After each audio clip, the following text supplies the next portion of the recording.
What is society's role in making ethical citizens? There's a contradiction between maintaining a social system based on trust, but also that allows for deception in certain circumstances. Society must be based on truthfulness in order for deception to work, which makes it a paradox between truth and deception. Some people think that we're in a state of moral crisis, that the values of our society are eroding. One way to think about that fact is to ask, how prevalent is deception? Many researchers have tried to study this, but it's proven difficult to measure. Are we honest when people ask us questions about deception? Do we all consider the same behavior to be deceptive? This is especially important when we think about different cultures and the role of deception, because not all cultures consider the same thing to be lies. Usually people try to study deception prevalence through what is known as a diary study. You have people keep track of your lies throughout the day and try and look at how many times people lie in a day. Those studies have shown that we lie about 1 to 2 times on average, but that some people are what are known as prolific liars. They lie a lot more than the average person. Another way to try and understand prevalence of deception is to look at behavior surveys.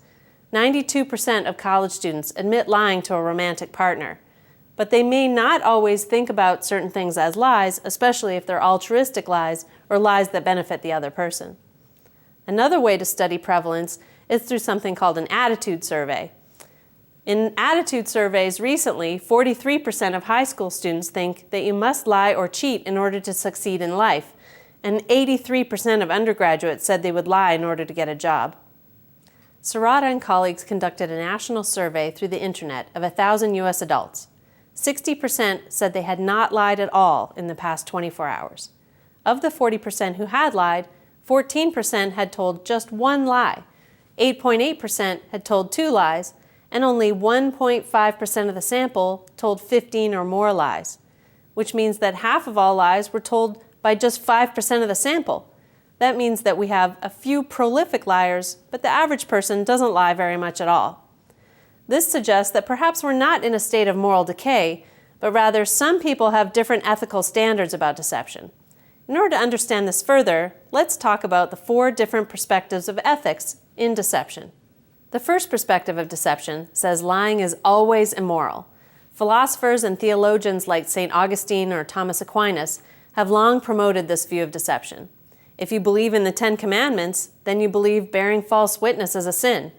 Thus, you should never ever lie.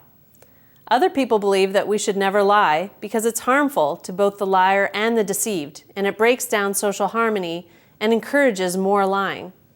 Research by Peterson, as well as Sagarin, Rhodes, and Cialdini, suggests that even when lies are not detected, they can harm relationships because the liar starts to assume that other people are lying too, and trust is eroded. So this first perspective of lying would say that lying is always wrong. The second perspective of deception says lying is acceptable, but only as a last resort. Cicella Bach promotes this view in her book, Lying: Moral Choice in Public and Private Life. Like the lying is always a moral view, this view assumes that lying is wrong and is bad both for the liar and society. However, a world without lies is impossible and probably not very desirable, as you can see in the film The Invention of Lying with Ricky Gervais. Bach suggests that lying can be right if it's justifiable to others and not just yourself. If there's no way that the truth could accomplish the same goals, she would argue that the lying is appropriate because it's the last resort. The third perspective of deception says lying is acceptable just about any time when it serves your purpose. 500 years ago, Machiavelli wrote a book called The Prince, in which he laid out his strategy for leadership. He said a leader must use strategic manipulation to serve his own purpose, but must make himself appear honest and trustworthy. His name has become synonymous with manipulation and a lack of empathy for others. In the film Wall Street, Gordon Gekko, played by Michael Douglas, personifies this view as the buyer beware philosophy when he preys on unsuspecting investors. Unlike Bach's view, which says that lies have to be justifiable to other reasonable people, this view assumes that lies only have to be justifiable to the liar. The fourth perspective of deception says lying is sometimes okay and sometimes not. This view suggests that lies themselves are neither right nor wrong in and of themselves. They're ethically neutral until you consider 2 factors: the intention of the liar and the consequences of the lie. Lies are often divided between those that are self-serving or those that are altruistic or other-serving. When asked why they lie to their close relationship partners, most people say their lies are meant to protect their partner's feelings, build or maintain their partner's self-esteem, to show concern for their partners, and to help their partners attain their goals. They might also lie to avoid conflict or protect the relationship. But that doesn't mean that those partners always think the lies are altruistic, by the way. The intent of the deceiver in these situations is generally good. But the intent of the deceiver only goes so far, because even if the deceiver has a noble intent, if someone is hurt by the lie, then we would not consider the lie to be right under this perspective. Consider an extreme example of an altruistic lie. Anne Frank was a young Jewish girl who fled Nazi-controlled Germany with her family to the Netherlands. Her father's Dutch co-workers risked their own lives to hide the Frank family from the Nazis.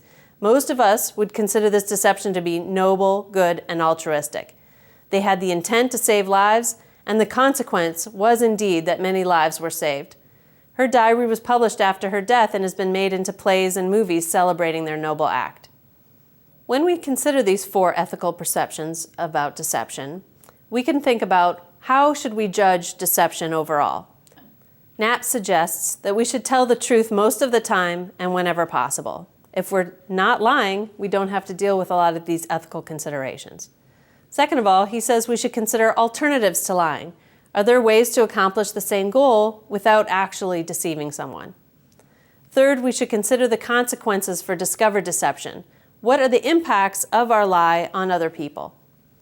Fourth, he says we should consider what we all know as the golden rule. Do unto others as you would have others do unto you. If you wouldn't want people lying to you about something, then you shouldn't lie to them.